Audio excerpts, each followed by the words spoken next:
दोस्तों, jetty academy में आप तमाम बच्चों का खैर मकदम है। मेरे प्यारे बच्चों, आज मैं आप तमाम बच्चों को 12 क्लास उर्दू का चैप्टर नंबर जो है आपका चैप्टर नंबर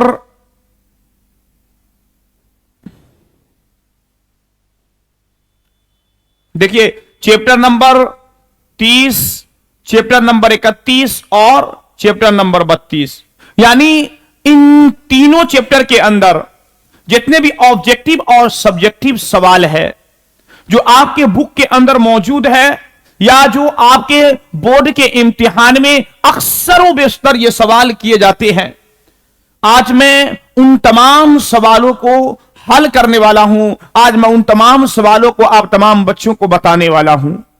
तो मेरे प्यारे बच्चों, आप तमाम बच्चों से मैं एक गुजारिश ये करता हूं, आपके पास जो वक्त है सिर्फ 1 महीना बचा हुआ है।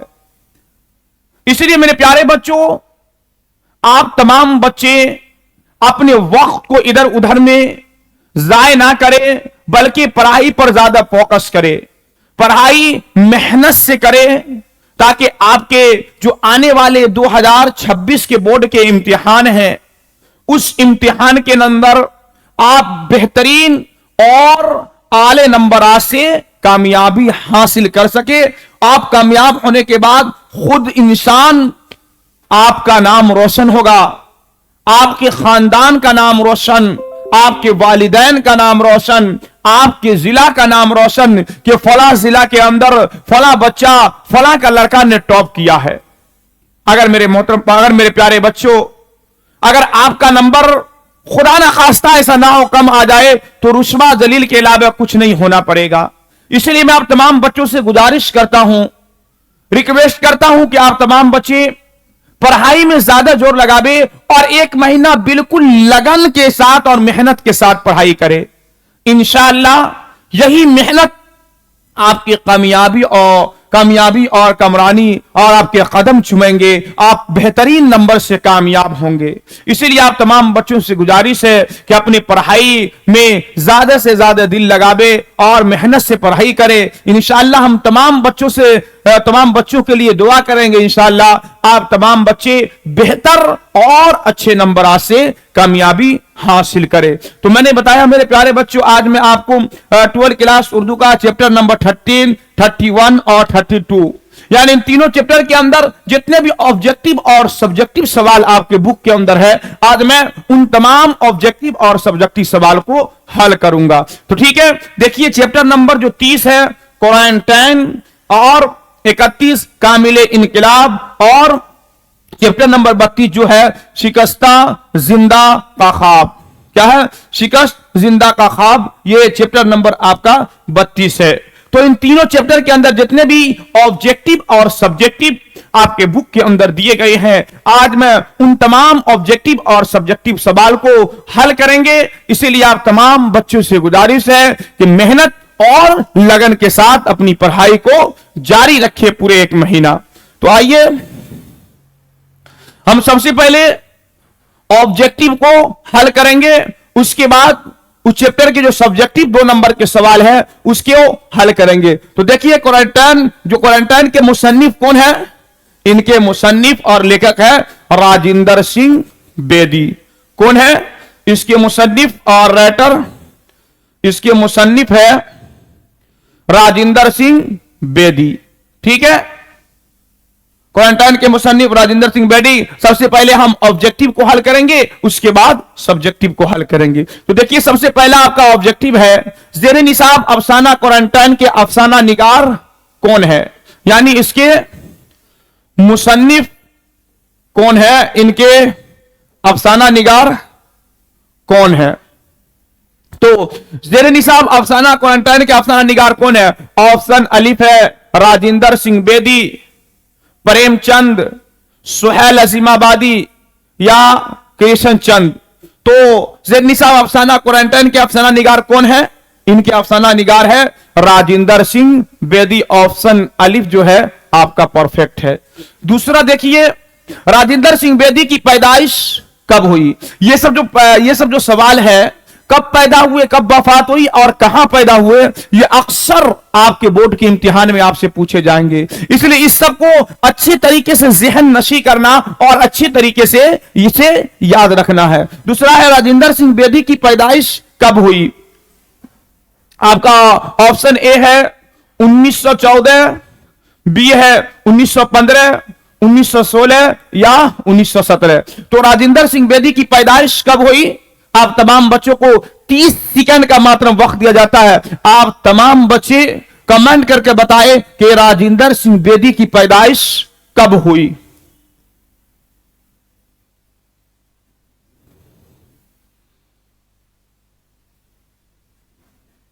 तो देखिए मेरे प्यारे बच्चों, राजेंद्र सिंह बेदी की पैदाइश कब हुई। राजेंद्र सिंह बेदी की जो पैदाइश हुई है वो 1915 में राजेंद्र सिंह बेदी की पैदाइश हुई। ठीक है, समझ गए इतना। अब हम आगे चलते हैं। ठीक है, अब देखिए नंबर 3, राजेंद्र सिंह बेदी के वालिद मोहतरम का नाम क्या था। यह सब भी सवाल आपसे अक्सर आपके बोर्ड के इम्तिहान में पूछे जाएंगे कि राजेंद्र, इनके वालिद का नाम क्या था, वालदा का नाम क्या था, कब पैदा हुए और कहां पैदा हुए। यह सब सवाल अक्सर पूछे जाएंगे। तीसरा है राजेंद्र सिंह बेदी के वालिद का नाम क्या था। देखिए ऑप्शन अलिफ है मोती सिंह, सोना सिंह, हीरा सिंह या मखन सिंह बेदी। तो राजेंद्र सिंह बेदी के वालिद का नाम क्या था। इनके वालिद का नाम था हीरा सिंह बेदी, यानी ऑप्शन जी जो है आपका परफेक्ट है। ठीक है, आप देखिए आगे चौथा ऑब्जेक्टिव, राजेंद्र सिंह बेदी इब्तिदा में किस नाम से लिखे जाते थे। यानी ये इब्तिदा में शुरू में इनको लोग किस नाम से पुकारते थे, इन्हें क्या कहते थे। देखिए ऑप्शन अली पे मोहसिन लाहौरवी, अहसन लाहौरवी या हुसैन लाहौरवी या नाजिम लाहौरवी। तो राजेंद्र सिंह बेदी में इब्तिदा में किस नाम से लिखे जाते थे। राजेंद्र सिंह बेदी जो है ये इब्तिदा में मोहसिन लाहौरवी के नाम से लिखे जाते थे, यानी मोहसिन लाहौरवी के नाम से लोग इसे याद करते थे। ठीक है, इतना समझ गए। अब आगे देखिए पांचवा ऑब्जेक्टिव आपका, बेदी का इंतकाल कब हुआ। मैंने बताया कि पैदाइश और इंतकाल अक्सर आपके इम्तिहान में ये सवाल किए जाते हैं, इसलिए इसको अच्छी तरीके से ज़हन नशी करना है। बेदी का इंतकाल कब हुआ। 1983, 1984, 1985, 1986। तो बेदी का इंतकाल कब हुआ। आप तमाम बच्चों को मात्र 30 सेकंड का वक्त दिया जाता है, इसको कमेंट करके बताएं कि कब इनका इंतकाल हुआ। देखिए बेदी का इंतकाल कब हुआ। तो राजेंद्र सिंह बेदी का जो इंतकाल हुआ है 1984 में, ऑप्शन बा आपका परफेक्ट है। तो मेरे प्यारे बच्चों इतना ही ऑब्जेक्टिव आपके बुक के अंदर है, यानी इसी को बेहतरीन तरीके से हम ज़हन नशी कर लेंगे तो इंशाअल्लाह मेरा नंबर बहुत अच्छा और बहुत बढ़िया नंबर आ जाएगा। ठीक है, अब हम इसमें जो ऑब्जेक्टिव है हल कर लिया। आप सब्जेक्टिव जो 2 नंबर के सवाल किए जाते हैं उसको हल करेंगे आप। ये चैप्टर नंबर 29, चैप्टर नंबर 30 है। ठीक है, आगे देखिए इसके सब्जेक्टिव। देखिए मुख्तसर सवालात मा जवाब, यानी मुख्तसर सवाल और इनके जवाब है। ठीक है, सबसे पहला क्या है, ये 2 नंबर के सवाल यानी और सब्जेक्टिव है। ऐसा सवाल आपके इम्तिहान में 2 नंबर के आपसे किए जाएंगे। ठीक है, देखिए क्या है, क्वारंटाइन अफसाना में किस वबा का जिक्र है। यानी चैप्टर नंबर जो 30 यानी 30 है, पूछ रहा है उस क्वारंटाइन अफसाना में किस वबा, किस बीमारी का जिक्र है। तो देखिए क्या है, क्वारंटाइन अफसाना में प्लेग की वबा का जिक्र है, यानी प्लेग एक बीमारी था, उसी वबा का जिक्र इस अफसाना के अंदर किया गया है। ठीक है, अब दूसरा देखिए, चूहों से बचने की तलकीन करने वाले इश्तिहार के उन्वान में लोगों ने किस बात का इजाफा किया था। यानी चूहे से बचने की तलकीन करने वाले इश्तिहार के उन्वान में लोगों ने किस बात का इजाफा किया था, यानी किस बात को उन्होंने बढ़ाया था। तो असल इश्तिहार था ना चूहा ना प्लेग, और इजाफा किया गया था ना चूहा ना प्लेग ना क्वारंटाइन, यानी कोई चीज नहीं है। ठीक है, समझ गए इतना। जवाब क्या उसका? असल इश्तिहारात था ना चूहा ना प्लेग, और इजाफा किया गया था ना चूहा प्लेग ना क्वारंटाइन, यानी क्वारंटाइन का इजाफा किया था, कोई चीज नहीं रहेगा। ठीक है, तीसरा देखिए क्या है। क्वारंटाइन अफसाना के किरदार डॉक्टर का असल नाम क्या था? यानी ये क्वारंटाइन जो अफसाना है, इसका जो किरदार डॉक्टर साहब जो इसके असल किरदार है, पूछ रहे उस डॉक्टर साहब का नाम क्या था? तो क्वारंटाइन अफसाना के किरदार डॉक्टर का असल नाम रेवंदर मोनत लाल आवे था। क्या था? रेवंदर मोनत लाल आवे था इनका असल नाम। ठीक है, इतना समझ गए, स्क्रीनशॉट कीजिए, कॉपी पर नोट कीजिए। आगे देखिए चौथा, क्वारंटाइन अफसाना में सफाई करने वाले भागू का पूरा नाम क्या था? यानी ये क्वारंटाइन अफसाना है, इसमें जो एक भागू नाम का व्यक्ति, भागू नाम का आदमी जो सफाई करता था, पूछ रहे कि उस व्यक्ति का पूरा नाम क्या था? तो क्वारंटाइन अफसाना में सफाई करने वाले भागू का पूरा नाम वेलम भागू था। क्या था? वेलम भागू उनका पूरा नाम था। यह सवाल आपसे जरूर पूछे जाएंगे, इसलिए इसको अच्छी तरह जहन नसीब कीजिए। क्वारंटाइन अफसाना में सफाई करने वाले भागू का क्या नाम था? तो क्वारंटाइन अफसाना में सफाई करने वाले भागू का पूरा नाम था वेलम भागू। क्या था? वेलम भागू इनका पूरा नाम था। ठीक है, समझ गए इतना। आगे देखिए पांचवा, भागू के घर प्लेग से किसकी मौत हुई थी? यानी प्लेग जो बीमारी थी, पूछ रहे भागू जो थे वहां सफाई करने वाले, उसके घर में वहां उसकी किसकी मौत हुई थी प्लेग बीमारी से? तो देखिए भागू के घर प्लेग से भागू के बीबी की मौत हुई थी। किसकी मौत हुई थी? प्लेग के घर, भागू के घर प्लेग से भागू के बीबी की मौत हुई थी, यानी उसकी बीबी इस बीमारी में, इस वबा के चपेट में आकर वो दम तोड़ दी थी। ठीक है, अब देखिए छठा, क्वारंटाइन को दोजक किसने कहा? यानी जो क्वारंटाइन था इसको दोजक किस शख्स ने कहा? पूछ रहे क्वारंटाइन को भागू ने दोजक कहा कि ये क्वारंटाइन जो है ये दोजख के मानिंद है। आप देखिए सातवां, वबा पर काबू पाने के बाद डॉक्टर को कौन सा ओहदा हासिल हुआ? यानी प्लेग नाम का जो वबा फैल गया था, उस पर जब काबू हो गया तो डॉक्टर का पोस्ट आर कहां बढ़कर चले गया? किस आर पोस्ट पर वो चले गए, वो बताते सबसे पहले इसको स्क्रीनशॉट कीजिए और कॉपी पर नोट कीजिए। ठीक है, आगे देखिए। तो वो वबा पर काबू पाने के बाद डॉक्टर को कौन सा अहद हासिल हुआ? वबा पर काबू पाने के बाद डॉक्टर को लेफ्टिनेंट कर्नल का ओहदा हासिल हुआ। क्या हुआ उनको? लेफ्टिनेंट कर्नल का ओहदा हासिल इनको हो गया, यानी डॉक्टर से वो लेफ्टिनेंट कर्नल बन गए। ठीक है, आगे देखिए आठवां, बेदी के पहले अफसाने मजमूए का नाम क्या था? यानी राजिंदर सिंह जो बेदी है, पूछ रहे हैं इनके सबसे पहला अफसाना मजमुआ जो है, उस अफसाना मजमुआ का नाम क्या था? तो बेदी के पहले अफसाने मजमुए का नाम दानाओ दवाम था। क्या था? इनके सबसे पहला अफसाना मजमुआ का नाम, इनके पहला अफसाना मजमुआ का नाम था दानाओ दवाम। ठीक है, अब नौवां देखिए, क्वारंटाइन अफसाना के मरकजी किरदार कौन है? यानी क्वारंटाइन अफसाना जो है इसमें किसके किरदार को बयान किया गया है, किसके किरदार को बताया गया है, वही पूछ रहे हैं। क्वारंटाइन अफसाने का मरकजी किरदार कौन है? तो क्वारंटाइन अफसाने का मरकजी किरदार भागू है। कौन है इसका मरकजी किरदार? क्वारंटाइन अफसाना का जो मरकजी किरदार है, इसका मरकजी किरदार है भागू। ठीक है, तो चैप्टर नंबर 30 के अंदर इतना ही ऑब्जेक्टिव और सब्जेक्टिव आपके बुक के अंदर है, और आपसे बोर्ड के इम्तिहान में इतने ही में से सवाल किए जाएंगे। तो इसके स्क्रीनशॉट कीजिए और कॉपी पर इसको जल्द अज जल्द नोट कीजिए। ठीक है, अब हम चैप्टर नंबर 31 को हल करेंगे। चैप्टर नंबर 31 जो आपका है वो क्या था? देखिए मौजूद सवालात, हिंदुस्तानी मेमार यानी काबिले इनकलाब, वो चैप्टर नंबर 31 है आपका। देखिए सबसे पहला ऑब्जेक्टिव क्या है? हिंदुस्तानी सियासत में जयप्रकाश नारायण को कैसा लीडर कहा जाता था। यानी हिंदुस्तानी सियासत में जयप्रकाश नारायण जो थे उसके बारे में कह रहे हैं, उनको कैसा लीडर कहा जाता था, कैसी शख्सियत उन्हें कहा जाता था। अलिफ है सरवरदे या इनकलाबी या नरम दिल। तो हिंदुस्तानी सियासत में जयप्रकाश नारायण को कैसा लीडर कहा जाता था?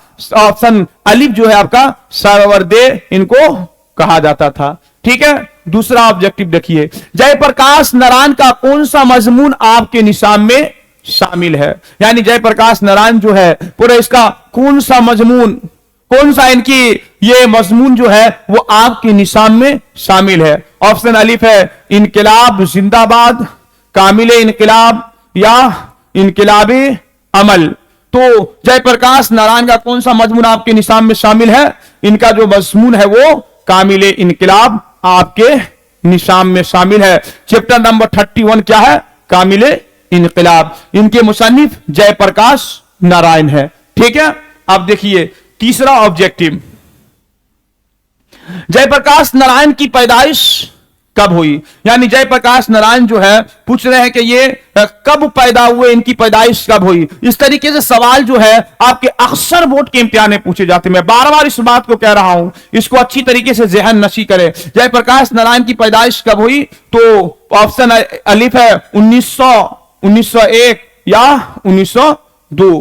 तो जयप्रकाश नारायण की पैदाइश कब हुई? इनकी जो पैदाइश हुई है, इनकी पैदाइश हुई है 1902 में। ठीक है, चौथा देखिए, जयप्रकाश नारायण के वालिद का क्या नाम था? यानी इनके जो वालिद मोहतरम थे, एक मिनट,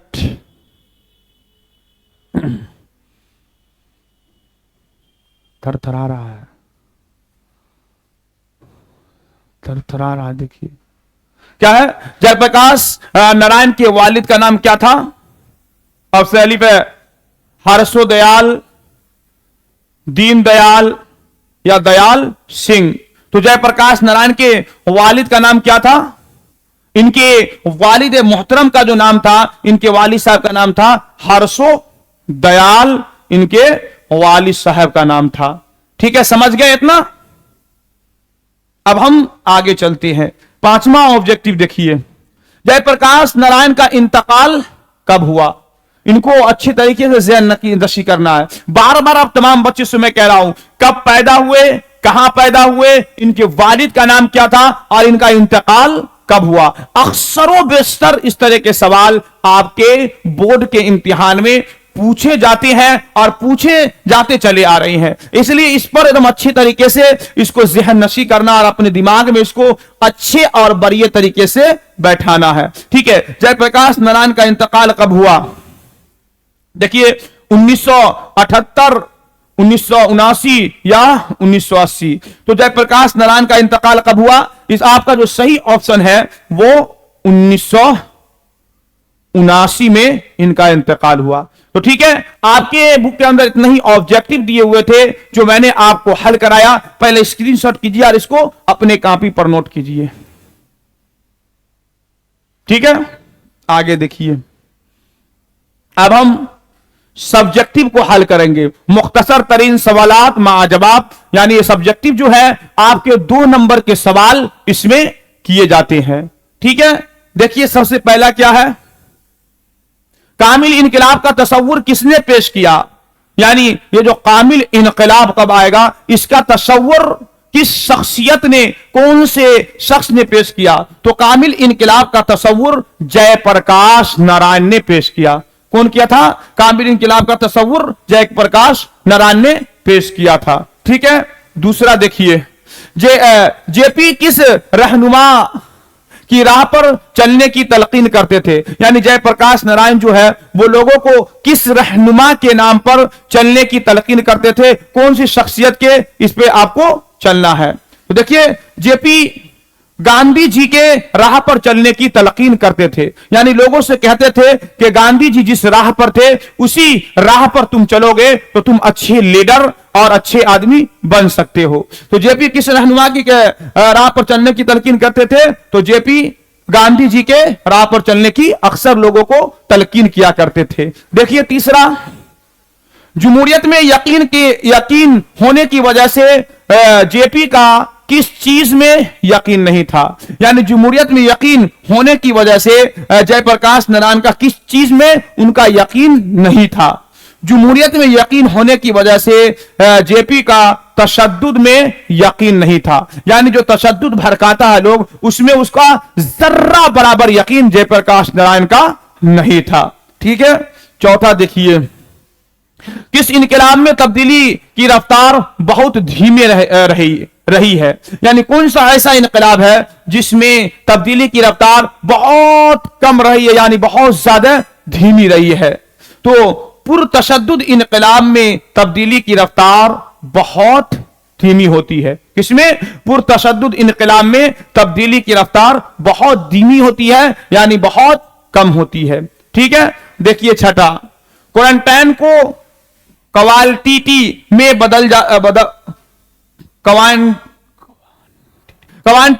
क्वांटिटी में बदल जाती है। किसने कहा? यानी क्वालिटी में बदल जाती है, यह बात किसने कहा? क्वांटिटी में बदल जाती है, यह कॉल मार्कस का है। किसका है? यह कॉल जो है, यह कॉल मार्कस का है। ठीक है, देखिए छठा, वेदांत का फलसफा विवेकानंद अमेरिका के किस शहर में पेश किया गया था? यानी वेदांत का फलसफा विवेकानंद अमेरिका के किस शहर में पेश किया गया था? तो वेदांत ने अमेरिका के शहर शिकागो में वेदांत का फलसफा पेश किया था। कहां? शिकागो में वेदांत का फलसफा पेश किया था। ठीक है, इसको स्क्रीनशॉट कीजिए और कॉपी पर जल्दी से ना नोट कीजिए। आगे देखिए, ये जो है अब चैप्टर नंबर आपका 32, यानी आखिरी चैप्टर 13 हल करा दिया, 31 हल करा दिया, अब ये 32 है। यानी इस चैप्टर के अंदर देखिए कितने ऑब्जेक्टिव और सब्जेक्टिव आपसे पूछे गए हैं। इसको अच्छी तरीके से जहन नशी कीजिए, मेहनत करके पढ़ाई कीजिए। इंशाल्लाह यही मेहनत आपको आगे ले जाएगा और आप बेहतरीन हमेशा इसमें कामयाब हुए तो आप हर एक इम्तिहान, हर एक चीज में कामयाब होते चले जाएंगे और एक अच्छे इंसान आप इंशाल्लाह जरूर बनेंगे। तो देखिए, जो सबसे पहला ऑब्जेक्टिव क्या है? ये शिकस्ता जिंदा ख्वाब। इनके जो राइटर और मुसन्निफ है कौन है? शबीर हसन खां। जोश का असल नाम क्या था? यानी जो चैप्टर नंबर 32 के शिकस्ता जिंदा ख्वाब के मुसन्निफ है जोश, तो पूछ रहे जोश का असल नाम क्या था? इनका जो असल नाम क्या था? ऑप्शन अलिफ है शबीर हसन खां, बा है सईद हसन खां, जीम है सगीर हसन खां और दाल है साबिर हसन खां। तो जोश का असल नाम क्या था? जोश का असल नाम जो है शबीर हसन खां था। जोश का असल नाम क्या था? शब्बीर हसन खां जोश का असल नाम था। ठीक है, देखिए दूसरा, जोश की पैदाइश कब हुई?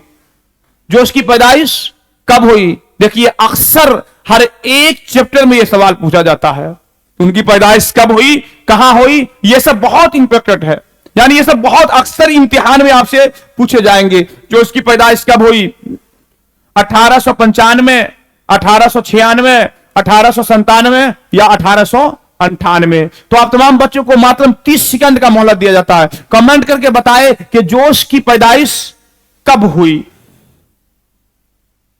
ठीक है, देखिए तो जोश की जो पैदाइश हुई है वो 1896 में हुई है। कब? 1896 में। ऑप्शन बा आपका बिल्कुल परफेक्ट और सही ऑप्शन है। अब देखिए तीसरा, जोश की बेगम का क्या नाम था? यानी जोश जो थे चैप्टर नंबर 32 के मुसन्निफ कौन सी है? शिकस्ता जिंदा ख्वाब। पूछ रहे उसके अहलिया मोहतरमा का नाम क्या था? ऑप्शन अलिफ है नुसरत जहां बेगम, या बा इशरत जहां बेगम, अशरफ जहां बेगम या तलअत जहां बेगम। तो जोश की बेगम का नाम क्या था?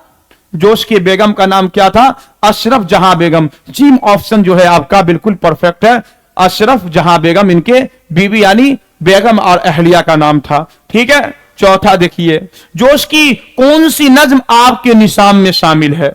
यानी जोश की कौन सी नज्म आपके निसाब या 12th क्लास उर्दू का जो बुक है उसमें कौन सा निसाब आप में शामिल है? शिकस्ता जिंदा ख्वाब या जिंदानामा या मेरा सफर या बरके कलीसा?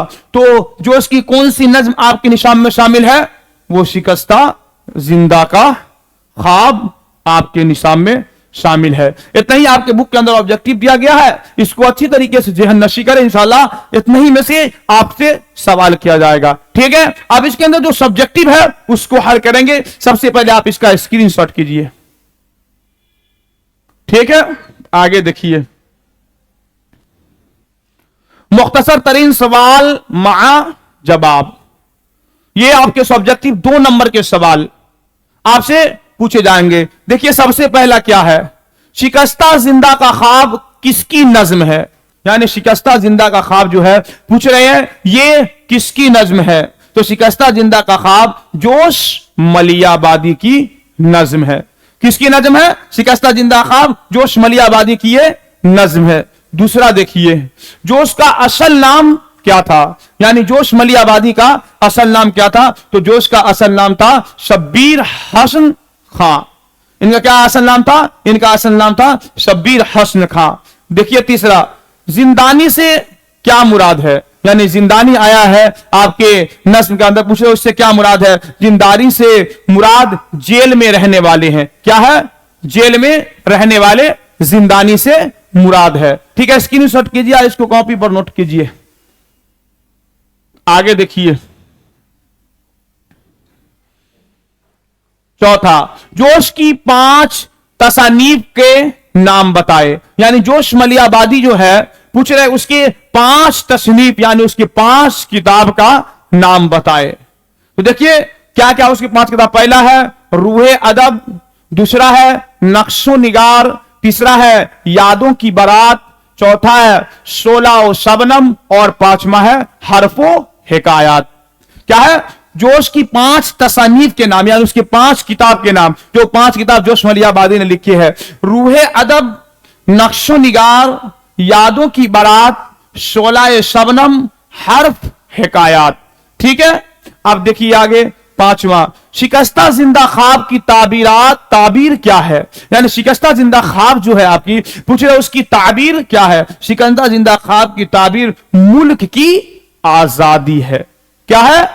मुल्क की आजादी शिकस्ता जिंदा ख्वाब की ताबीर है। ठीक है, छठा और आखिरी देखिए, जोश के हम असर 3 शोरा के नाम बताए और उनके मजमूए कलाम का नाम भी लिखे।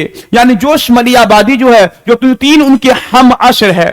मिसाल के तौर पर आप 12th के अंदर पढ़ रहे हैं, आज 12th के अंदर आपके 3-4 दोस्त आपके ऐसे हैं जो आपके हम उम्र है, उसी बारे में पूछ रहे हैं जोश मलियाबादी के हम असर 3 शोरा के नाम यानी जो उसके हम उम्र थे और उनके मजमूए कलाम भी बताए। तो देखिए पहला है फैज अहमद फैज, इसके मजमूए कलाम का नाम है नक्शाए फरियादी। ठीक है, दूसरा देखिए जमील मजहरी, इसका है अक्से जमील, और तीसरा है अमीक हनफी, उसका है संगे पराहन। ठीक है, क्या है? फैज अहमद फैज, नक्शे फरियादी, दूसरा है जमील मजहरी, उसका है अक्से जमील, तीसरा है अमीक हनफी, उसका है संगे परहम। आपके इन तीनों चैप्टर के अंदर मेरे प्यारे बच्चों इतना ही ऑब्जेक्टिव और सब्जेक्टिव सवाल आपके बुक के अंदर दिए गए हैं जो मैंने आप तमाम बच्चों को बताया। तो आप तमाम बच्चों से गुजारिश यही है, रिक्वेस्ट यही है कि ज्यादा से ज्यादा इस वीडियो को शेयर करें, अपने साथी तक पहुंचाएं ताकि वो भी अच्छे तरीके से अपने इम्तिहान की तैयारी कर ले और आप भी खुद इम्तिहान की बेहतर तरीके से तैयारी करें ताकि इम्तिहान में आप बेहतर और अच्छे नंबर से कामयाबी हासिल कर सके और पढ़ाई पर ध्यान दें और 1 महीना बिल्कुल मेहनत और लगन के साथ पढ़ाई करें। आज के लिए इतना ही। अस्सलामु अलैकुम व रहमतुल्लाहि व बरकातुहू।